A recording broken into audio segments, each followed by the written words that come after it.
Bienvenidos a Datos de los Últimos Días, respuestas rápidas del mormonismo. La primera visión.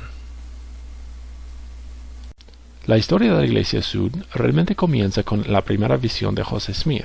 Dicen que ocurrió en 1820 cuando José vio al padre e hijo.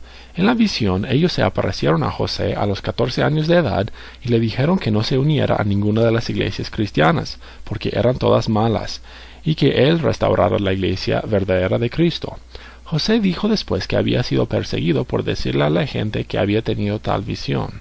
Sin embargo, simplemente no hay evidencia de que José le contara a nadie acerca de la visión hasta muchos años después, y no fue hasta después de la publicación del Libro de Mormón.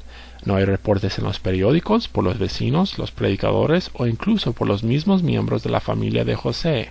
Al contrario, hay mucha evidencia que indica que la primera visión en realidad nunca sucedió y que se agregó más tarde para reforzar la autoridad de Smith. Especialmente preocupante es que la primera visión no se menciona ni en la historia oficial de la Iglesia, escrito en 1835 por Oliverio Cowdery y José Smith, ni tampoco aparece en la versión original de la biografía de José Smith, escrito por la propia madre de él, Lucy Mack Smith. Hay un desafío en el Internet hecho por Barbara Cale desde hace mucho tiempo. Este desafío consiste en recompensar con $2,000 a aquel que pueda demostrar documentación que existía antes de 1835, 15 años después de la reclamada primera visión, donde indicara que como adolescente, José Smith afirma ver a Dios y a Jesús como seres separados, y que le dijeron que no se uniera a ninguna de las iglesias existentes. Tenga en cuenta que no está pidiendo prueba de que la primera visión realmente ocurrió, solo que José Smith afirmara que sucedió. El reto queda sin respuesta año tras año. Hay varios relatos diferentes de la primera visión con diferencias significativas. Un relato dice que hubo 2 seres, otro indica que era solamente el Señor. Otros relatos de Smith dicen que hubo muchos ángeles y otras un ángel. El relato más antiguo, escrito en la propia letra de José en su diario, se limita a describir al Señor, sin mención de Dios el Padre e Hijo, como personas separadas. José también cambió su edad y circunstancias entre estos distintos relatos. Cuando José Smith publicó el Libro de Mormón en 1830, sus creencias acerca de Dios fueron similares a las aceptadas por los ministros cristianos de su época.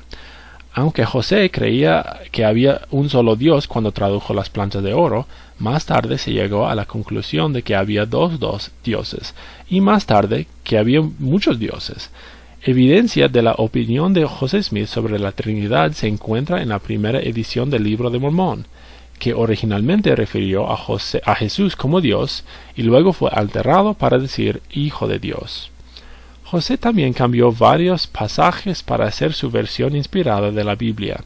La edición de José Smith identifica que el Padre e Hijo son el mismo Dios.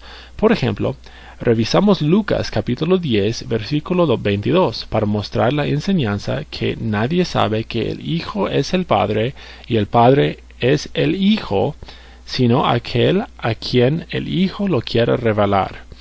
Esto contradice su última enseñanza y la doctrina mormona actual de que el Padre y el Hijo son seres distintos. Hay otras inconsistencias en la historia de la primera visión. Smith afirmó que la pregunta que le llevó a buscar al Señor en oración fue la atmósfera de avivamiento en el estado de Nueva York, que siempre mencionan en relación con la primera visión. Sin embargo, no hay evidencia de un avivamiento en Palmyra, New York, antes de la famosa visión de José.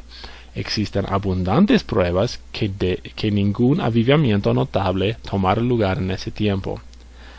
Además de todo esto, hay muchos otros antes de la visión de José que afirmaron haber tenido visiones muy similares, como Azazel Wilde, Elias Smith, James Marsh y Charles Finney. Una de estas visiones de Norris Stearns en 1815 es tan similar a la primera visión de José que el historiador sud fiel Richard Bushman dijo que José la adoptó como su propia. Para más información sobre este video, visítenos en mormonesparajesús.com o en Facebook, Mormones para Jesús.